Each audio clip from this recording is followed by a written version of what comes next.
نحمده ونصلي ونسلم على رسوله الكريم أما بعد فأعوذ بالله من الشيطان الرجيم بسم الله الرحمن الرحيم وما كان محمد أبا أحد من رجالكم ولكن رسول الله وخاتم النبيين وكان الله بكل شيء عليما صدق الله مولانا العظيم وصدق رسوله النبي الأمي الكريم ونحن على ذلك لمن الشاهدين والشاكرين والحمد لله رب العالمین۔ سارے حضرات انتہائی محبت اور عقیدت کے ساتھ ہدیہ درود و سلام، الصلاۃ والسلام علیک یا سیدی یا رسول اللہ وعلی آلک و اصحابک یا سیدی یا حبیب اللہ۔ زینت مسند صدارت، جگر گوشہ غزالی دوران، حضرت علامہ صاحبزادہ والا شان جناب پیر سید حامد سعید شاہ صاحب کاظمی دامت برکاتہم العالیہ، جملہ سادات کرام، بہت سارے سادات تشریف فرما ہیں، میں انتہائی اختصار کے ساتھ جملہ سادات کرام، جملہ علماء کرام، حفاظ قرآن، میرے کریم محبوب کے پیارے نعت خوانان اور سارے بزرگوں، دوستوں، بھائیوں، عزیزوں، السلام علیکم ورحمۃ اللہ وبرکاتہ۔ سب سے پہلے ختم نبوت فورم کے جملہ ذمہ داران کو مبارک کے ساتھ ساتھ یہ دعا دیتے ہیں، میرے مولا ان کی مساعی جمیلہ کو شرف قبولیت عطا فرما اور میرے کریم محبوب کا دست اقدس ہمیشہ ان کی پشت پناہی فرماتا رہے۔ محترم جاوید قادری صاحب جو فورم کے چیئرمین ہیں، جناب فرحان صاحب جو وائس چیئرمین ہیں، اور بابا فان صاحب، یہ تمام دوست اور ان کے ہمنوا، حتیٰ کہ راجہ اظہر صاحب بھی، ان کی کاوشیں بھی اس میں شامل ہیں کہ میں عمرہ کی سعادت حاصل کرنے گیا ہوا تھا تو بارہا میرے بیٹے سے رابطے کر کے انہوں نے یہ تاریخ مقرر فرمائی ہے۔ مسلمانوں، سب سے پہلے میں یہ کہنا چاہتا ہوں کہ اللہ رب العزت نے ہمارے پیارے آقا و مولا صلی اللہ علیہ وسلم کو جو شان بھی عطا فرمائی وہ انوکھی اور امتیازی شان ہے، لیکن شان ختم نبوت یہ میرے آقا و مولا صلی اللہ علیہ وسلم کی وہ عالی شان صفت ہے کہ سلسلہ انبیاء و رسل میں میرے کریم رب نے کسی کو ختم المرسلین نہیں بنایا۔ خاتم النبیین پوری کائنات میں ایک ذات ہے، تاج دار ختم نبوت ایک ذات ہمارے آقا و مولا صلی اللہ علیہ وسلم کی ذات ہے۔ اور بطور تحدیث نعمت بھی اور شکریہ بھی میں اپنے رب کی بارگاہ میں یہ عرضی پیش کرتا رہتا ہوں کہ میرا جو اعتقاد اور ایمان ہے کہ میرے رب کائنات نے ہمارے آقا و مولا صلی اللہ علیہ وسلم کو صرف یہ شان ختم نبوت عطا ہی نہیں فرمائی بلکہ ہر دور میں اس رب اولا نے محبوب کی شان ختم نبوت کا تحفظ بھی خود ہی فرمایا۔ اپنے بندوں سے خدمات لی ہیں، ڈیوٹیاں لی ہیں، لیکن تحفظ فرمانے والی ذات رب اولا کی ذات ہے۔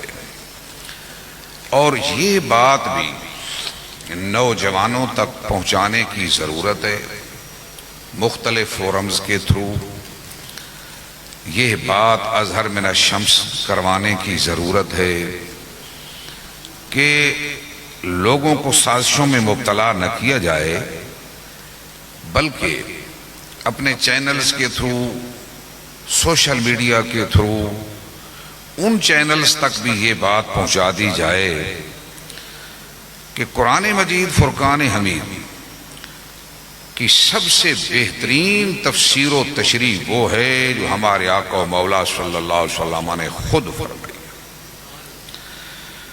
خاتم النبیین کے معنی میں بہت ساری تعویلات کر کے لوگوں نے اپنے لیے جگہ بنانے کی کوشش کی، اور یہ وہ بیسک بات ہے، بنیادی بات ہے کہ جہاں سے لوگوں نے راہیں نکالنے کی کوشش کی کہ لفظ خاتم النبیین کے معنی میں ہی غلط تعویلات کرنے کی کوشش کی گئی، تو نوجوان جنہیں گمراہ کیا جا رہا ہے، جنہیں راستے سے بہکایا جا رہا ہے، ہمارا فرض ہے کہ ایک سٹیپ آگے بڑھ کر سکول، کالج اور یونیورسٹیز کے وہ بچے اور وہ نوجوان، یا سوشل میڈیا سے وابستہ ہمارے وہ افراد جو جنہیں ورغلایا جا چکا یا کوششیں کی جا رہی ہیں، ہم آج تہیہ کریں کہ ان کو انشاءاللہ واپس لانے کی کوشش کریں گے، اور اس کا آغاز میری ناقص سوچ کے مطابق یہاں سے ہو کہ لوگوں کو لفظ خاتم النبیین کا معنی کلیئر اس انداز میں کروایا جائے کہ قرآن کی تفسیر سب سے بہتر وہ ہے جو اللہ کے محبوب نے فرمائی۔ سید عالم صلی اللہ علیہ وسلم نے ارشاد فرمایا، ان الرسالۃ والنبوۃ قد انقطعت فلا رسول بعدی ولا نبی، کہ جوانوں سوچو تو صحیح، اللہ کے محبوب نے کہہ دیا، ارشاد فرما دیا، رسالت بھی ختم، نبوت بھی ختم، میرے بعد نہ کوئی رسول آئے گا نہ کوئی نبی آئے گا۔ اور مزید برآں ایک پیاری مثال دے کر حضور نے مسئلہ ہی کلیئر کر دیا، کیا تعویل کا دروازہ ہی بند کر دیا، دروازہ ہی بند فرما دیا۔ فرمایا، ان مثلی و مثل الانبیاء من قبلی کمثل رجل بنا بیتا فاحسنہ واجملہ الا موضع لبن فی زاویہ فجعل الناس یطوفون بہ ویعجبون لہ ویقولون اللہ وضعت ھذہ لبن قال فانا لبن وانا خاتم النبیین۔ جوانوں سمجھو، دوستوں کو سمجھاؤ، اللہ کے محبوب نے مثال دے کر ساری تعویلات کا دروازہ بند کر دیا۔ فرمایا، میری اور مجھ سے پہلے انبیاء کی مثال یہ ہے جیسے کسی شخص نے کوئی خوبصورت مکان بنایا، اس کو سجایا، حسین و جمیل بنایا، لیکن ایک کونے میں ایک اینٹ کی جگہ خالی چھوڑ دی، لوگ آئیں اس کا طواف کریں، ارد گرد چکر لگائیں، اور اس پہ تعجب کا اظہار کرتے ہوئے یوں کہیں، کاش یہ ایک اینٹ کی جگہ خالی نہ چھوڑی گئی ہوتی۔ میرے کریم فرماتے ہیں، وہ کسر نبوت کی آخری اینٹ میں محمد رسول اللہ، میرے بعد کوئی نبی نہیں آئے گا۔ اب میں پوچھتا ہوں، اس میں کون سی گنجائش باقی چھوڑ دی گئی؟ تعویل کا دروازہ بند کر دیا گیا۔ مسلمانوں مبارک ہو، یہ معنی تو میرے کریم حبیب صلی اللہ علیہ وسلم نے کم و بیش 1450 سال پہلے بیان فرمایا نا۔ اب میرے رب کا کرم یہ ہوا کہ سن 2024 میں یہ فیصلہ سپریم کورٹ کا آخری فیصلہ میرے ہاتھ میں موجود ہے۔ اب اس کا اقتباس سن لو، اور پھر ان چینلز پہ اس کو بھیجو جو ہمارے محبوب کی ختم نبوت کے خلاف کام کر رہے ہیں، کہ صرف داڑھی بردار مولوی اور مذہبی شخصیات ہی حضور کی ختم نبوت کے پہرادار نہیں ہیں، اب تو ملک کی اعلیٰ عدلیہ سپریم کورٹ آف پاکستان نے بھی اپنا آخری فیصلہ اسی معنی کے حق میں دے دیا۔ کیا لکھا؟ سنو، پیراگراف نمبر 12، یہ آخری تفصیلی فیصلہ ہے کہ امت کا اس پر اجماع کلی قطعی ہے کہ خاتم النبیین کے معنی آخر النبی۔ تعویلات کا دروازہ بند، مرزے کی ساری کوششوں پہ پانی پھیر دیا گیا، آخر النبیین۔ اور میرے کریم حبیب نے کیا ارشاد فرمایا تھا؟ حضور نے فرمایا ہر نبی نے اپنی امت کو دجال کی آمد کی خبر دی ہے. آگے فرمایا انا آخر الانبیاء وانتم آخر الامم، میں آخری نبی ہوں اور تم آخری امت ہو.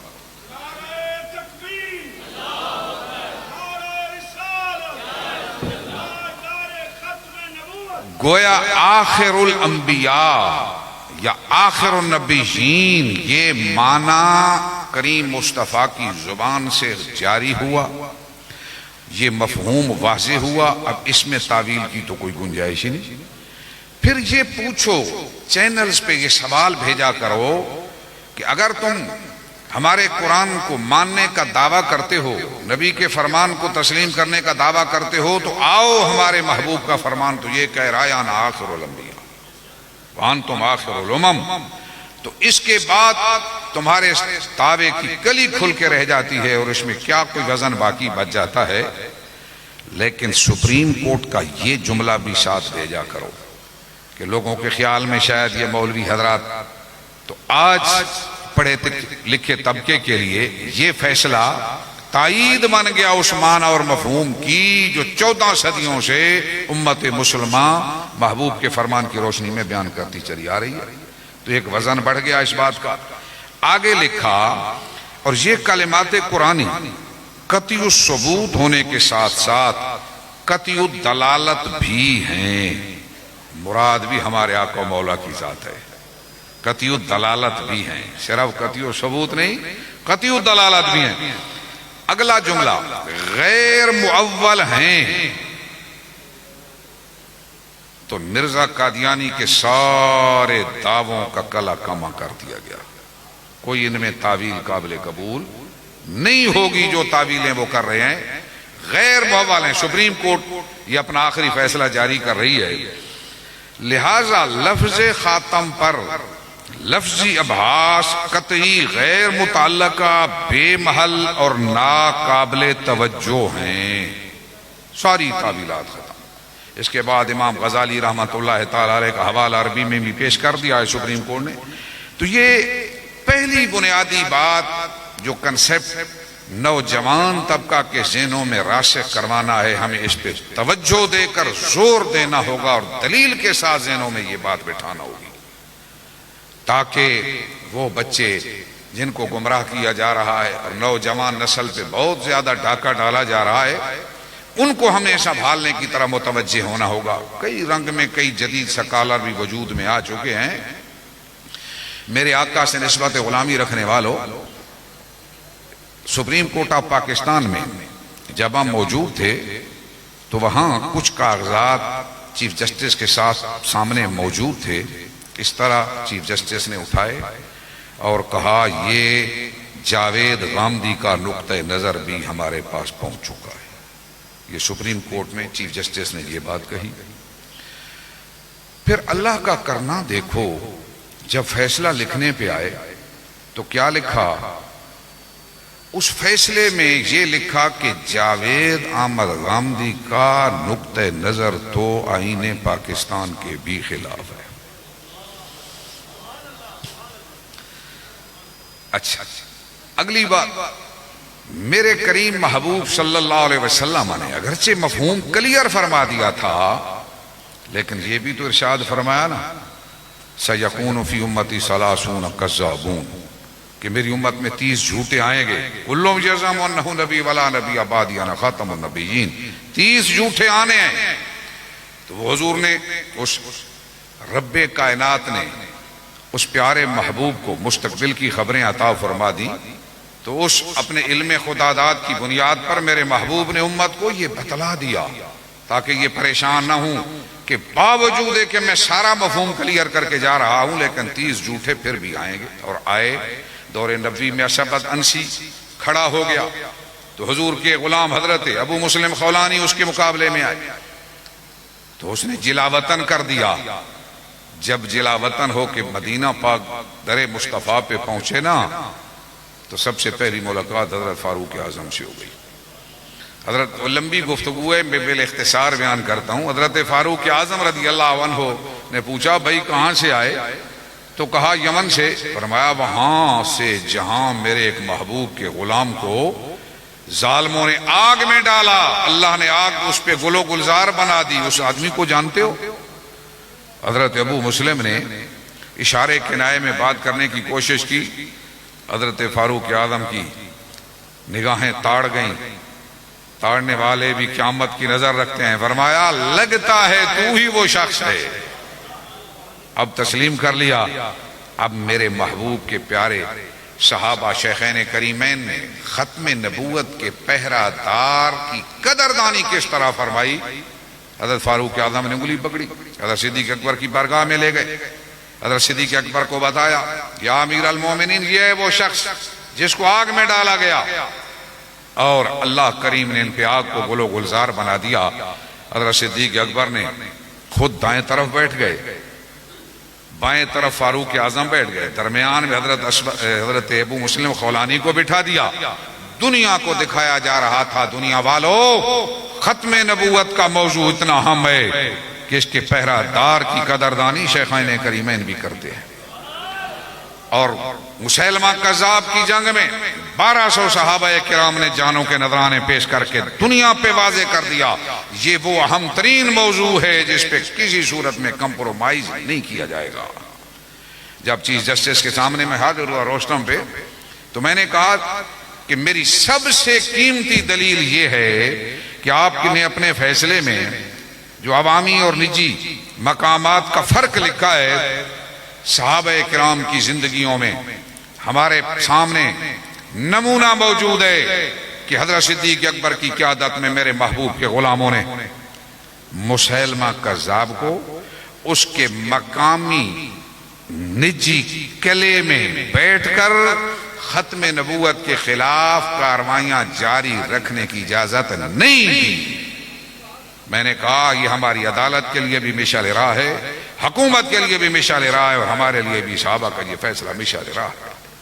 لہذا عوامی اور نجی کا فرق نہیں پیدا کیا جا سکتا۔ مسجد درار کو گرا دیا گیا تاکہ وہاں سازشیں اسلام کے خلاف نہ ہوتی رہیں، تو یہ خفیہ مقام یا نجی مقام پہ اسلام یا ختم نبوت کے خلاف اگر سازشوں کے دروازے آپ نے کھول دیے تو اس کا بڑا نقصان ہوگا۔ صحابہ کا فیصلہ اس بات کی اجازت ہمیں نہیں دیتا۔ مسلمانوں، مجھ سے کہنے لگا آپ عمرہ چھوڑ کے آ جائیں، تو میں نے کہا ہاں میں عمرہ چھوڑ کے آ جاؤں، کیونکہ اللہ کا کرم کلیہ 5 دن مجھے وہاں ہوئے تھے، 5 دن مکہ شریف میں رہے، ادھر سے نوٹس سپریم کورٹ کا پہنچ گیا، کلیہ 4 نمازیں میں نے کریم محبوب کے در اقدس پہ ادا کی اور وہاں سے اجازت لیتے ہوئے دوڑا۔ اس لیے دوڑا، میرے سامنے سرکار گولڑا کا نقشہ موجود تھا۔ میں نے کہا اگر پیر میرے علی شاہ صاحب جیسی ہستی میرے محبوب کا شہزادہ حرمین طیبین کو چھوڑ سکتا ہے، شیر خان تو کس باغ کی مولی ہے، میرے آقا کے در پہ کیا منہ لے کے بیٹھے گا؟ مسلمانوں، فوجیں لڑ رہی ہوں اور سپاہی میدان سے غیر حاضر ہوں، کبھی اس بات کو قبول نہیں کیا جاتا۔ میرے ذہن میں یہ بات بھی تھی کہ حضرت فاروق اعظم مسجد میں تشریف لائے تھے، ایک آدمی ذکر اذکار میں مشغول تھے، آپ نے آ کے ٹھڈا لگایا، فرمایا میدان کارزار میں فوجیں لڑ رہی ہیں اور تم یہاں اللہ اللہ کرنے بیٹھے ہوئے ہو۔ خدا را کبھی کمپرومائز نہیں کرنا، جب وقت آئے تو پیچھے نہیں رہنا، میدان میں اترنے کی ضرورت ہوتی ہے۔ اور میرے سامنے یہ بات بھی موجود تھی، یا رسول اللہ، میرے سامنے یہ بات بھی موجود تھی کہ سرکار گولڑا کا فرمان ہے، آپ فرماتے ہیں جو شخص بھی ختم نبوت کے لیے کام کرتا ہے اللہ کے محبوب کا دست اقدس اس کی تائید فرماتا ہے، اس کی پشت پناہی فرماتا ہے۔ میں نے آنکھوں سے مشاہدہ کیا، پچھلی تاریخ بھی گواہ، آج تک جو اس میدان میں اترا ہے میرے محبوب کی نظر عنایت سے اللہ کریم نے اس کی زندگی کو 4 چاند لگا دیے ہیں۔ میں خود مشاہدہ کر چکا ہوں جس دن سے یہ ڈیوٹی اور خدمت رب نے مجھ سے لی ہے، خدا گواہ ہے، لوگوں کی محبتوں کا انداز ہی بدل گیا ہے۔ آؤ میرے نبی سے نسبت غلامی رکھنے والوں، پیچھے رہنے کی ضرورت نہیں، ہر میدان میں انشاءاللہ اتریں گے۔ لوگوں نے مجھے کہا کہ تم اپنی سیکورٹی کا بندوبست کرو، میں نے کہا سنو میں تو اسی تلاش میں ہوں محبوب کی ختم نبوت پہ پہرے میں، اللہ مجھے شہادت کی موت عطا فرما دے۔ یہ زندگی ہے کس لیے؟ میرے آقا سے نسبت غلامی رکھنے والوں، در محبوب سے اٹھنا اور صرف 4 نمازیں پڑھ کے اٹھنا آسان کام تو نہیں ہوتا، لیکن سنو جب میں اٹھا تو میری آنکھوں میں آنسو تھے، تو میں عرض کر رہا تھا سرائیکی علاقے کے نعت خان کوثر ایک شعر پڑھتے ہیں، اے ساکن سبز گنبد دے منت لیسو کے کائنا، کرو وعدہ والا درتے بلیسو کے کائنا۔ یہ پڑھتے ہوئے میں اٹھا، کرم والا اے کرم دیکھو، آؤ میرے محبوب کی ختم نبوت کے لیے کمر بستہ ہو جاؤ۔ اور میں اس ختم نبوت فورم کو اس دعا کے ساتھ میں نے تقریر کا آغاز کیا، اللہ کے محبوب کا دست اقدس تمہاری تائید ہمیشہ فرماتا رہے۔ کرم کیسے ہوتا ہے؟ میں ایک عمرہ چھوڑ کے پاکستان آیا، مجھے 3 عمرے ان کی آفر پیش ہو گئی، اور اسی نام میں عمرہ بھی کر کے حاضر ہو کے واپس بھی آیا ہوں۔ پیچھے نہ ہٹو، کرم نوازیوں کے دروازے کھل جائیں گے، کہ محمد سے وفا تو نے تو ہم تیرے ہیں۔ یہ جہاں چیز ہے کیا، لوح قلم تیرے ہیں۔ کسے کیا معلوم تھا کہ راول پنڈی کی تاریخ گلیوں میں کوئی ممتاز قادری سپاہی بھی رہتا ہے کہ نہیں رہتا، لیکن میرے مصطفیٰ کے نام اور ناموس پہ جان دے کر وہ ابدی ہو گئے، دنیا کے دلوں میں ان کی جگہ بن گئی۔ میرے نبی سے نسبت غلامی رکھنے والوں، اسود انسی آیا، مسیلمہ کذاب آیا، پھر ہمارے برے صغیر کا یہ عالم کہ وہ حضور کے فرمان کے مطابق یہاں مرزا قادیانی کھڑا ہو گیا۔ اس وقت بھی اللہ کریم نے اپنے محبوب کے شہزادے حضرت سرکار کا گولڑا کا انتخاب فرمایا، حرمین شریفین کو چھوڑ کے یہاں 3 دن تک نبی کا شہزادہ لاہور کی سرزمین پر چیلنج دیتا رہا، لیکن اس باطل کو مقابلے میں آنے کی ہمت نہ ہوئی، اور شہر کے اندر گلی کوچوں میں مسلمانوں کا ٹھاٹھے مارتا سمندر شہادت دے رہا تھا۔ اہل حق کون ہے؟ لیکن جوانوں، اس بات کی طرح بھی آپ کی توجہ مبذول کراتا جاؤں، ادھر ہزاروں مسلمان یہ گواہی دے رہے تھے کہ سرکار گولڑا چیلنج دیتے رہے، مرزا میدان میں نہ آیا، لیکن آج کا ایک چھوٹا سا مرزا جیلم کی سرزمین پہ بیٹھ کے داڑھی پہ ہاتھ رکھ کے کہتا ہے کہ مجھے مرزائیوں نے بتایا ہے کہ پیر میر علی شاہ سے میدان چھوڑ کے بھاگ گئے تھے۔ میں کہتا ہوں اس شخص کے بارے میں بھی لوگوں کو آگاہ کیا کرو۔ ہزاروں مسلمانوں کی گواہی کافی نہیں، چند مرزائیوں کی بات دل کیوں لگتی ہے؟ سمجھ آتی ہے دل کے اندر کوئی کالا کالا موجود ہے، کوئی راز ہے۔ مسلمانوں، جب یہ فیصلہ سپریم کورٹ کا مرزائیوں کے حق میں چلا گیا تو یہ شخص یہ کہنے لگا، داڑھی پہ ہاتھ رکھ کے، وہ کلپ موجود ہے میرے پیج پہ بھی میں نے ڈلوا دیا ہے، مفتی شیر محمد خان آفیشل دیکھو، یا دارالافتاء محمدیہ غوثیہ بھیرا کا پیج ہے، داڑھی پہ ہاتھ رکھ کے کہہ رہا ہے اب فیصلہ آ چکا ہے مرزائیوں کے حق میں، اب میں دیکھوں گا یہ مولوی کیسے فیصلہ چینج کرواتے ہیں۔ ادھر کہتا ہے بابے تو شے کوئی نہیں، ایک چٹکی میں سب کے اوپر قلم ہاتھ پھیر دیتا ہے۔ میں نے کہا ہمارے بابے بڑی شے تھے، ہمارے خواجہ معین الدین اجمیری نے 90 لاکھ کو اکیلے کلمہ پڑھا دیا، غوث اعظم سرکار نے پوری کائنات میں اسلام کا پیغام پہنچا دیا، داتا علی حجویری نے پنجاب میں اسلام کا پیغام پہنچا دیا، دنیا مسلمان ہوتی چلی گئی۔ میں نے کہا بابے تو بڑی چیز ہیں، بابوں کے نوکر فیصلہ چینج کروا کے آ گئے، اس کا جواب دینا چاہیے میرے آقا سے نسبت غلامی رکھنے والوں۔ لیکن صورتحال یہ ہے کہ ان لوگوں نے سازشیں کی ہوئی ہیں، تو میں نے جج صاحب کے سامنے یہ بات کی، میں نے کہا یا اب اس نقطے کو ذہن نشین کرنا، اور یہ وہ نقطہ ہے کہ میرے رب کا کرم، میں حرم مکی میں موجود تھا، شام کے بعد نوٹس پہنچا، سارے وہ فیصلے پڑھے سنے، دوران نماز عشاء میرے ذہن میں اس کے فیصلے کے سوالوں کے جواب میرے رب نے ڈال دیے۔ تو میں نے آ کے پہلا ایک شعر میرے ذہن میں نماز میں آیا، جو میں عام طور پہ پہلے کسی میری تقریر میں موجود نہیں ہوگا۔ میں نے آ کے کہا چیف جسٹس صاحب سب سے پہلے میرا ایک شعر سن لیجئے، اور بعد میں اپنی گفتگو شروع کروں گا۔ شعر علامہ کا، آپ کے فیصلے کا سارا جواب اس میں موجود ہے۔ علامہ اقبال پہلے ہی جواب دے گئے آپ کے فیصلے کا، آپ کا فیصلہ سارا لفظی ابحاث میں الجھا ہوا ہے، آپ نے لفظی باتیں کی ہیں، راہ نکالنے کی کوشش کی ہے۔ علامہ کہہ گئے الفاظ کے پیچوں میں الجھتے نہیں دانا، غواص کو مطلب ہے صدف سے کہ گوہر سے۔ چیف جسٹس کہنے لگا یہ غواص کا مطلب کیا ہوتا ہے؟ میں نے کہا علامہ کہہ گئے ہیں کہ عقل مند اور دانا لوگ لفظی باتوں میں نہیں الجھتے، وہ روح پہ نظر رکھتے ہیں، وہ موتی پہ نظر رکھتے ہیں. جیسے کہ کوئی تیراک سمندر میں اتر جائے تو وہ اس وقت یہ نہیں دیکھتا کون سی سیپی پیلی ہے، کون سی سیپی سفید ہے، اس کی نظر موتی پہ ہوتی ہے. آپ کا فیصلہ لفظی باشوں میں الجھا، آپ نے روح قانون کو پیش نظر نہیں رکھا، آپ نے آئین کی روح کو پیش نظر نہیں رکھا. 298 سی اس کی روح کے خلاف ہے آپ کا فیصلہ. اس کے اندر پاکستان کی پارلیمنٹ نے جنرل پابندی عائد کر دی، اس فتنہ کا سدباب کر دیا، اس کو روک دیا پھیلنے سے. کس لیے؟ میں نے کہا اس لیے روکا کہ یہ لوگ ہماری نسلوں کو ختم نبوت کا منکر بنا کر دار اسلام سے خارج کر کے دوزخ کا ایندھن نہ بنا دیں. اس لیے پارلیمنٹ نے قانون بنایا تھا. اگر آپ ان کے لیے راہیں کھول دیں گے یہ ہماری نسلوں کو کافر بنا دیں گے، ختم نبوت کا منکر بنا دیں گے. ہم اپنی نسلوں کو دوزخ کا ایندھن بنتے نہیں دیکھ سکتے. میں نے کہا اس 298 سی کے اینڈ میں، بلکہ اسی پہ میں نے پہلے ایک مثال دی.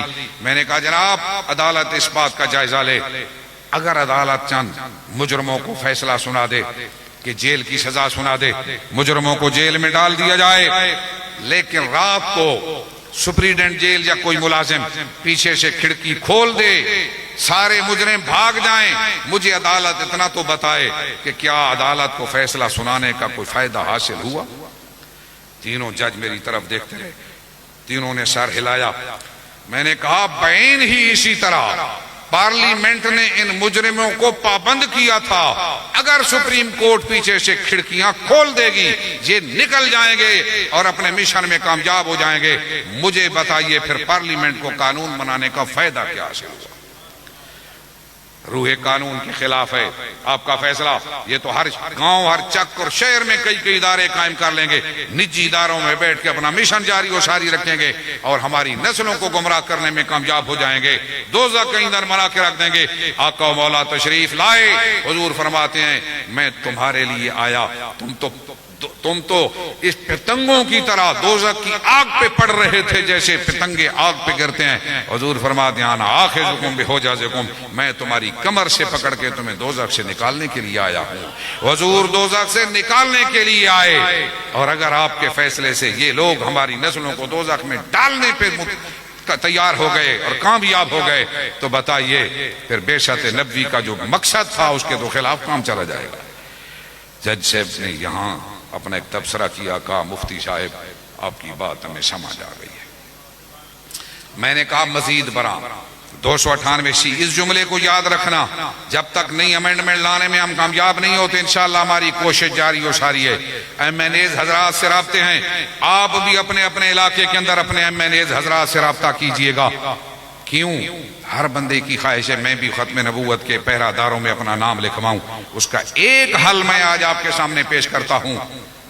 دین پہ تخت لانے میں اللہ کرے ہم کامیاب کبھی ہو جائیں، لیکن جو ہماری صورتحال اہل سنت کی ہوتی جا رہی ہے اس کے لیے ہر ذی شعور کوشش کرے اور ہر روز ایک قدم پیچھے ہٹانے کی کوشش کرے. دوست و احباب کو واپس لائے تاکہ ہم اپنی عظمت رفتہ کو واپس لانے میں کامیاب ہو جائیں. لیکن اپنے ممبران کو جو اسمبلیوں میں پہنچ چکے ہیں، کسی پارٹی سے تعلق رکھتے ہیں، ان سے ایک بات کرو کہ ہم آپ کی آواز ناموس رسالت اور ختم نبوت کے لیے اسمبلی میں بلند ہوتا ہوا ٹی وی پہ سننا چاہتے ہیں. ہر روز مطالبہ کرو، اپنے مطالبات کو دوسرے نمبر پہ لاؤ. پہلے نمبر پر اللہ اور اس کے محبوب سے وفا کی ضرورت ہے. جب ہمارے ممبران اسمبلی میں بولیں گے انشاءاللہ پھر کوئی ختم نبوت پہ اور حضور کی ناموس پہ ڈاکہ نہیں ڈال سکے گا. مسلمانوں یہ کام بھی ہمارے کرنے والا ہے. اور اس کے ساتھ ساتھ میں ایک بات کہ جب تک یہ امینڈمنٹ نہیں آتی اور یہ جو ابہامات پیدا کیے گئے تھے جب تک ان کی اصلاح نہیں ہوتی، ایک جملہ 298 سی میں موجود ہے، میں نے اس پہ فوکس کیا اور اس نے بڑا کام دیا. میں نے کہا جناب 298 سی کے اندر ایک جملہ اینڈ پہ موجود ہے، اس کے اندر یہ لکھا ہے کہ مرزائی کسی صورت میں بھی مسلمانوں کے مذہبی جذبات کو مجروح نہیں کر سکتے ورنہ 3 سال قید ہوگی. میں نے کہا ذرا عدالت جائزہ تو لے، کیا مسلمانوں کے مذہبی جذبات مجروح ہوئے ہیں کہ نہیں؟ سارا پاکستان تو باہر روڈوں پہ آ چکا، اسلام آباد کی سڑکیں باندھیں، میں اور حضرت ضیاء الامت رحمۃ اللہ علیہ کے صاحبزادے ڈاکٹر ابوالحسن محمد شاہ صاحب، ہم موٹر سائیکلوں کے ذریعے سپریم کورٹ پہنچے. ہماری گاڑیاں تو پھنس گئی ہیں رش میں، سارا شہر تو روڈوں پہ آ چکا. اب سپریم کورٹ یہ تو جائزہ لے کہ کیا اس جملے کی وائلیشن ہوئی ہے کہ کوئی نہیں ہوئی، کیا مذہبی جذبات مجروح ہوئے ہیں کہ نہیں ہوئے. اس ایک جملے کو ہی لے لیجئے تب بھی ان کی سزا 3 سال بنتی ہے. مسلمانوں کے مذہبی جذبات تو مجروح ہو چکے ہیں. یہ حقائق سامنے رکھے جائیں. مسلمانوں، پھر میں نے یہ کہا اس نقطے کو بھی ذہن نشین کر لو. 298 اس کے اوپر فوکس کرو. اپنے نوجوانوں کو اس کی تعلیم دینے کی ضرورت ہے، اس کا علم ہونے کی ضرورت ہے، اور ان چیزوں کو اس لیے ذہن نشین رکھو. ہو سکتا ہے کسی انتظامی عدالت میں یا دوسری عدالت میں کبھی کوئی پھر دوبارہ مسئلہ کھڑا ہو جائے. یہ چیزیں آپ کے ذہن نشین رہیں جوانوں کے، وہاں نقطہ کو، ان نکات کو پیش کیا کرو. میں نے کہا جناب بات یہ ہے کہ بعض صحافی وہ یہ کہتے ہیں کہ مرزائیوں کو بطور اقلیت حقوق کیوں نہیں دیے جا رہے.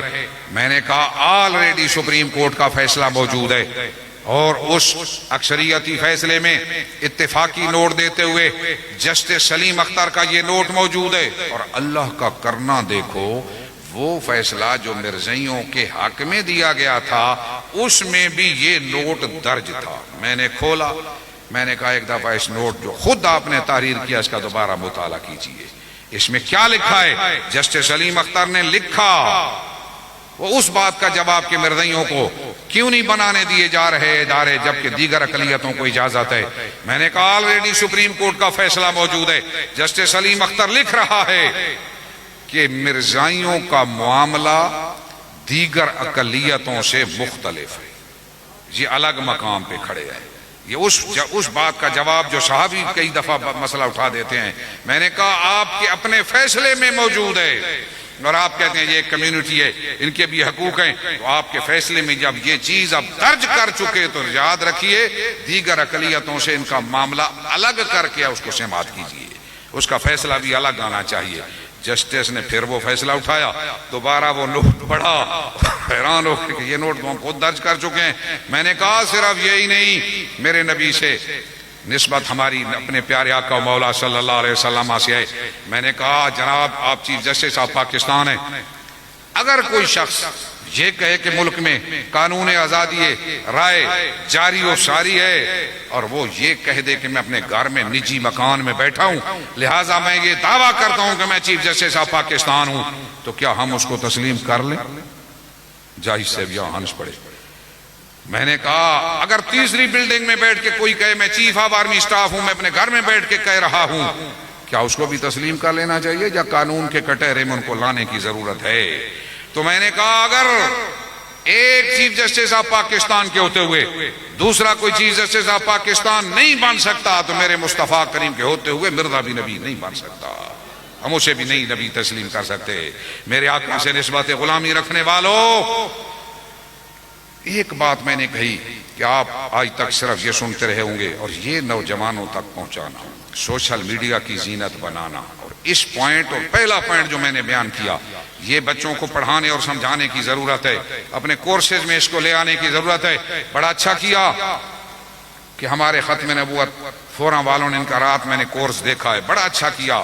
300 کے قریب انہوں نے کورس کروائے. اللہ کریم مزید اجر عطا فرمائے. اور یہ چیزیں بھی اس میں ڈالنے کی ضرورت ہے. جوانوں سے یہ بات کو بتاؤ. اور میں نے جسٹس صاحب کے سامنے یہ بات کہی، میں نے کہا آج تک آپ کو صرف اتنا بتایا گیا ہوگا کہ یہ ختم نبوت کے منکر ہیں، ختم نبوت کے منکر ہیں. میں آج کچھ اور کلی کھولنا چاہتا ہوں. ہم کیوں کہتے ہیں کہ ان کو ادارے بنانے کی اجازت نہ دی جائے، ہمارے شہروں اور گاؤں میں یہ فساد نہ پھیلایا جائے؟ اس کی وجہ یہ ہے کہ مرزا قادیانی نے لکھا ہے، اور میں نے کتابوں کے حوالے دیے، بلکہ ریٹن وہ سپریم کورٹ کی فائل میں جمع کروائے، اور کرم بالائے کرم کے وہ حوالہ جات فیصلے میں دے کر نیچے صفحے بھی چیف جسٹس نے لکھ دیے. اور یہ پیراگراف یہ بھی نیٹ پہ دینے کے قابل ہے، اور ان چینلز پہ جاری کرنے کے اور نوجوانوں کو دکھانے کے قابل ہے کہ یہ ذرا مولوی نہیں کہہ رہے. آج تو سپریم کورٹ کے ججوں نے بعد از تحقیق ان سب حاجات کو لکھ کے یہ لکھ دیا ہے. میں نے کہا مرزا کہتا ہے خدا تو وہ ہے جو تمہارے پیچھے چوروں کی طرح آئے گا. مرزا کہتا ہے کہ میں نے کشف میں دیکھا میں خدا ہوں، پھر مجھے یقین ہو گیا میں خدا ہوں. تو چیف جسٹس تو میری طرف دیکھنے لگ گیا. میں نے کہا اس نے لکھا ہے میں محمد ہوں، عین محمد ہوں. پھر کہا محمد سے بھی آدمی آگے بڑھ سکتا ہے. پھر لکھا ہے میں آدم ہوں، میں نوح ہوں، میں شیش ہوں، میں ابراہیم ہوں، میں یوسف ہوں، میں موسیٰ ہوں، میں عیسیٰ ہوں. میں نے کہا سب انبیاء پہ ہاتھ پھیر گیا. پھر لکھا تم یوسف کنانی کے پیچھے دوڑتے ہو، بچوں کو یہ بتاؤ کہ یہ لکھتے ہیں کہ کیا لکھا میں کہ تم یوسف کنانی کے پیچھے دوڑتے ہو، یوسف کنانی سے بڑھ کر تو میں مرزا ہوں. پھر لکھا تم عیسیٰ کے پیچھے دوڑتے ہو، عیسیٰ تو شرابی تھا. اسی کی کتاب حوالے موجود ہیں، اب تو سپریم کورٹ نے حوالے دے دیے ہیں، ہم نے لکھ کر دیے. پھر کیا کہتا ہے تم مردہ علی کے پیچھے دوڑتے ہو، زندہ علی میں مردہ تمہارے اندر موجود ہوں. میں نے کہا جناب اس نے لکھا ہے تم حسن حسین کے پیچھے دوڑتے ہو، حسن حسین کوئی نبی تھے، میں تو نبی ہوں. پھر لکھا صد حسین در گریبانم، 100 حسین تو میرے گریبان میں موجود ہیں. میں نے کہا اس نے کہا محمد پہ وہی آنے میں غلطی ہو گئی، انبیاء کے بارے میں جھوٹ کا قول کر دیا. یہ ساری چیزیں موجود ہیں.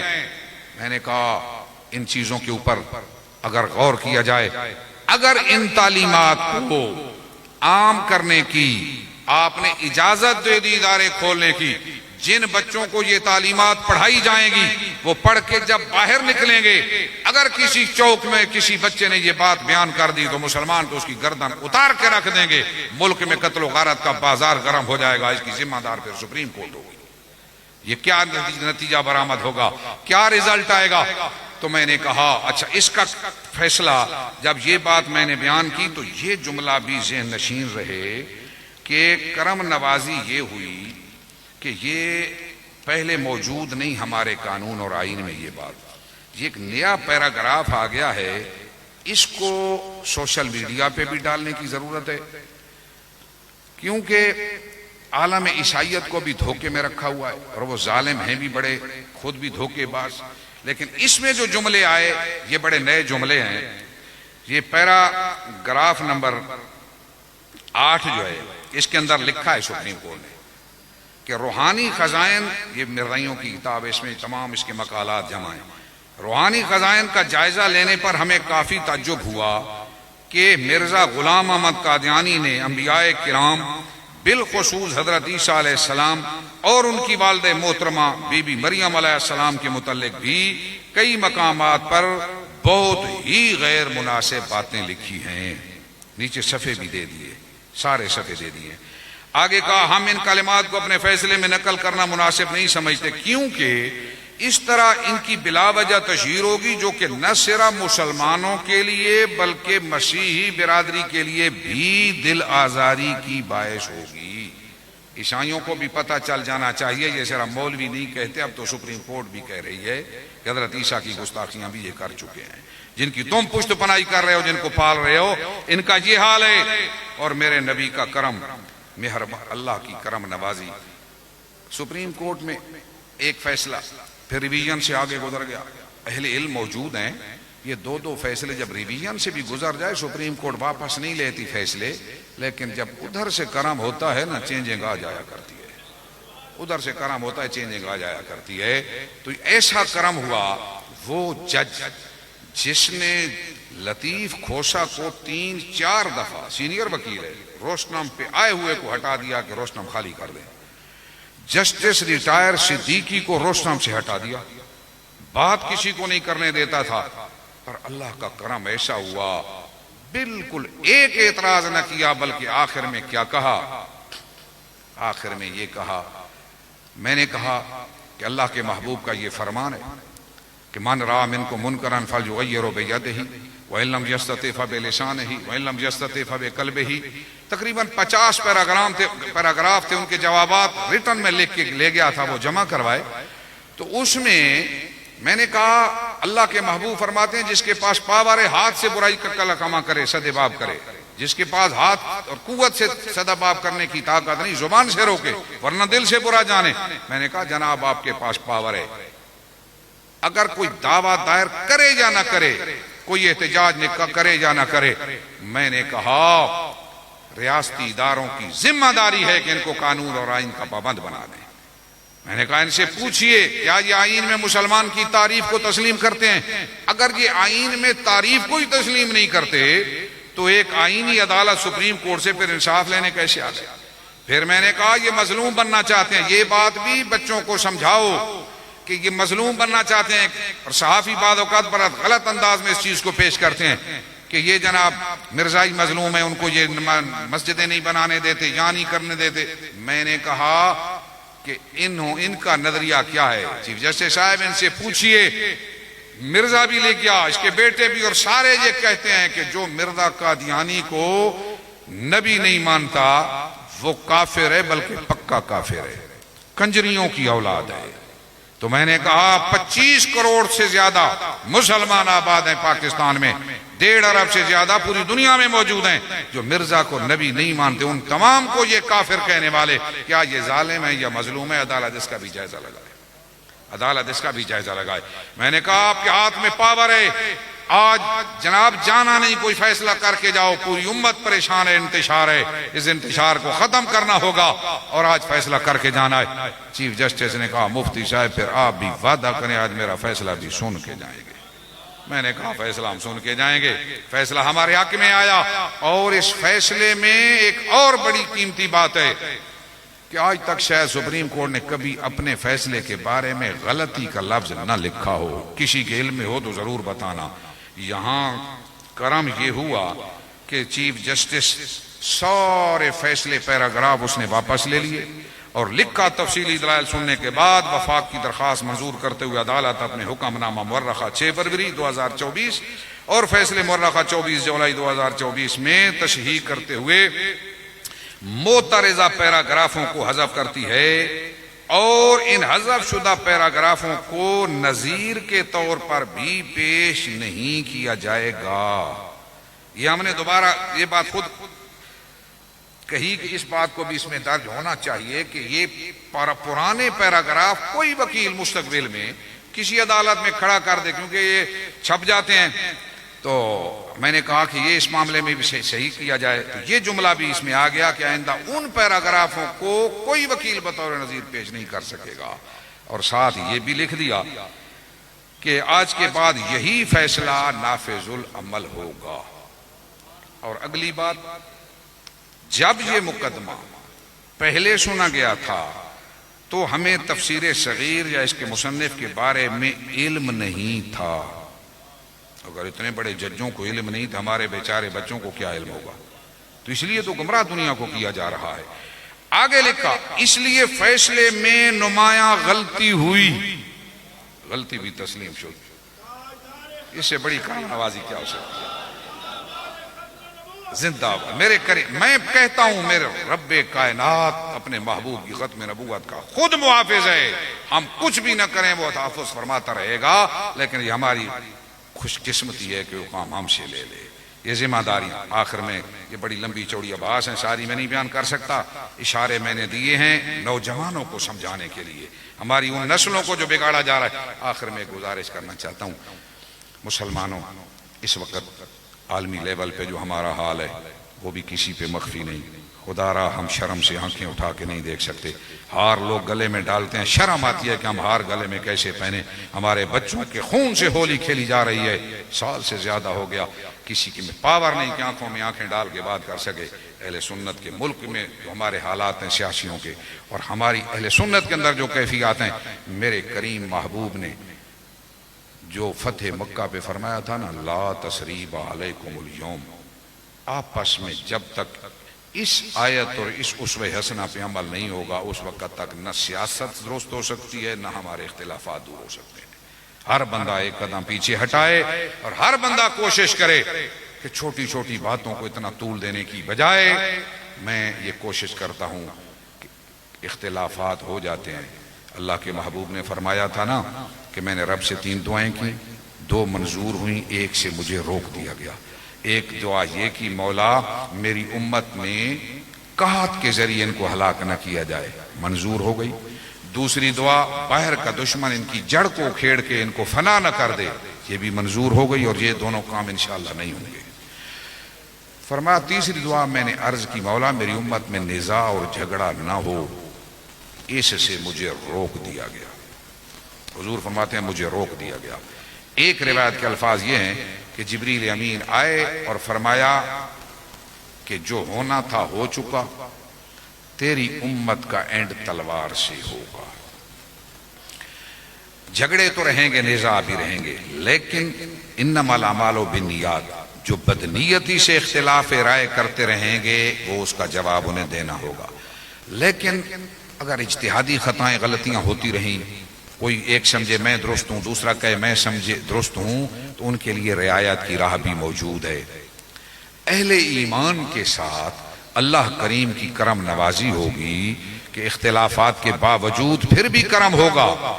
تو موجودہ دور میں جو بہت بڑے سازشی اور فتنے پرور ہمارے اندر داخل ہوئے اور امت کو جدا کیے جا رہے ہیں، مشائخ میں بھی اختلافات ہوئے، علماء میں بھی ہوئے، حتیٰ کہ صحابہ رسول میں بھی ہوئے، لیکن اہل ایمان کے ساتھ رب کا ایک اور وعدہ ہے۔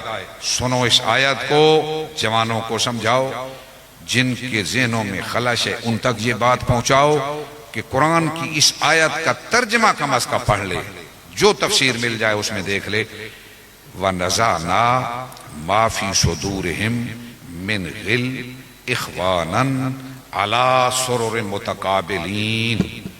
رب فرماتا ہے اہل ایمان کے دلوں میں جو ایک دوسرے کے بارے میں غل ہوگی، رنجش ہوگی، کدورت ہوگی نا، روز قیامت ہم وہ نکال دیں گے، اور ان کو اخوانن، بھائی بھائی بنا کر، علی سرور متقابلین، آمنے سامنے پلنگوں پہ بٹھا دیں گے۔ لوگ صحابہ کرام کے اختلافات کو بڑا طول دیتے ہیں، رب معاف کر دے، وہ کرم فرما کے جنت میں جگہ عطا فرما دے، ہم اپنی زبانوں کو کیوں پلید کرتے رہیں؟ اس لیے میں یہ کہتا ہوں ہر جلسے میں، اہل سنت والجماعت کا تر امتیاز یہ ہے کہ ہم نے ہمیشہ اہل بیت اطہار کی عظمت کا جھنڈا بھی اٹھایا ہے، حضور کے صحابہ کی عظمت کا جھنڈا بھی اٹھایا ہے۔ نہ ہماری زبانیں اہل بیت کے خلاف چلیں، نہ ہماری زبانیں حضور کے صحابہ کے خلاف رواں دواؤں۔ ہمارے بزرگوں نے ہمیں یہی سبق دیا۔ اس پہ میں نے 38 صفحات کا ایک فتویٰ لکھا ہے، مشاجرات صحابہ کے بارے میں بزرگان دین کا موقف، وہ میرے پیج مفتی شیر محمد خان آفیشل پہ موجود ہے، بزرگوں کے اقوال موجود ہیں، قبلہ کاظمی شاہ صاحب کی تحقیق موجود ہے، حضرت ضیاء الامت کی موجود ہے۔ میں نے بزرگان دین کے اقوال لکھ دیے، وہ پڑھو، ان نوجوانوں کو جن کو گمراہ کیا جا رہا ہے ان تک یہ باتیں پہنچاؤ، انہیں سمجھ لگ جائے کہ وہ میں نے واپس آنا ہے۔ خدا را ہر کوئی اپنا فریضہ ادا کرے اور ایک قدم خود بھی پیچھے بڑھے، جہاں تک آواز پہنچتی ہے ان کو بھی واپس لانے کی کوشش کرے۔ اور میں نے ابھی ہوٹل کے کمرے میں قبلہ کاظمی شاہ صاحب کی خدمت میں عرض کر دیا ہے کہ میری نگاہیں تو اس وقت کاظمی برادران اور کاظمی گروپ کے لگی ہوئی ہیں، آپ آگے بڑھیں اور امت کے شیرازہ جو بکھر چکا ہے، ہم آپ کے دست و بازو ہوں گے، اس کو کلوز کرنے کی کوشش کریں۔ اور ہمیں ایک مشترکہ اعلامیہ یا قائد لکھنا چاہیے جماعت اہل سنت کی طرف سے، اور اس کو دوسرے علماء اور تنظیمات پہ پیش کریں، اگر اس میں کوئی کمی بیشی داخل ہوتی جا سکتی ہے تو وہ کر سکیں، اور ایک اعلامیہ مشترکہ مختلف تنظیمات کے دستخط سے جاری ہو، پھر ہر کوئی اس کی پابندی کرے، ورنہ تمہاری داستان تک بھی نہ ہوگی داستانوں میں۔ خدا نے آج تک اس قوم کی حالت نہیں بدلی، نہ ہو جس کو خیال آپ اپنی حالت کے بدلنے کا، منتظر فردا رہنا ہاتھ پہ ہاتھ دھرے، یہ کوئی کام نہیں، ہر بندہ اپنی ڈیوٹی سر انجام دو، حضور کی ناموس، حضور کی ختم نبوت پہ پہرا دینے کی کوشش کرو، اپنے ایم این ایز کو مجبور کرو، ہر وقت ان سے پوچھا کرو، جہاں ذاتی مسئلے کے لیے بولتے ہو وہاں حضور کی عظمت اور حضور کی ختم نبوت کے لیے بھی سوال کیا کرو، اور جن لوگوں سے آپ کی عقیدت ہے ان کو بھی ہاتھ باندھ کے، ہاتھ جوڑ کے کہو خدا را ایک قدم واپس مڑو، اہل سنت کے حال پہ ترس کرو، ورنہ دیکھو وہ دشمن آ رہا ہے۔ 1300 سال پہلے کی قبریں نہ اکھیڑو، جنت میں جانے والے جنت میں چلے گئے، دوزخ میں جانے والے دوزخ میں چلے گئے۔ ہمارے سامنے چیلنجز ہے، مرزائیت آ رہی ہے، یہودیت آ رہی ہے، عیسائیت آ رہی ہے، ہندویت آ رہی ہے، ہم ان کے لیے تیاری کریں، ہم اپنے دور کے چیلنج کا مقابلہ کریں۔ پچھلی قبروں میں جو پہنچ گئے اپنے اپنے انجام میں وہ پہنچ گئے، جو ان کا مقام تھا اللہ نے ان کو عطا کر دیا، لہٰذا جب تک اس پہ ہم غور و فکر نہیں کریں گے اس وقت تبدیلی بھی نہیں آئے گی اور عظمت رفتہ بھی ہماری واپس نہیں آئے گی۔ اور اسی ہم میں سے کچھ جوان فوج میں جانے چاہیے، کوئی ارباب اقتدار ہونے چاہیے، کوئی عدلیہ میں جانے چاہیے۔ کیوں؟ اعدوا لهم ما استطعتم من قوة من رباط الخیل ترہبون بہ عدو اللہ وعدوکم. 1450 سال تقریباً ہو گئے. قرآن نے تو کہہ دیا تھا ان دشمنوں کے لیے تیاری کرو. ہمارے حکمران بھی سوئے رہے اور ہم بھی سوئے رہے. آج فضائی برتری ہو چکی, کوئی بات نہیں کر سکتا, اور ایک ظالم دن دن آ رہا ہے کسی سے, وہ کسی کی بات سننا نہیں چاہتا. جب تک ہمارے وسائل کو انصاف کے ذریعے استعمال کر کے ہم اپنی فضائی برتری حاصل نہیں کریں گے, عالم کفر کا مقابلہ بھی مشکل ہو چکا ہے. پہلے محمدی ہو جاؤ, پھر وسائل کو استعمال کر کے حضور کی تعلیمات پہ عمل کی ضرورت ہے. اللہ ہمارا حامی و ناصر ہو. بارے دیگر اس فورم کے جملہ افراد کو دعا اور مبارکباد. میرے مولا محبوب کا دست تمہیں عطا فرمائے.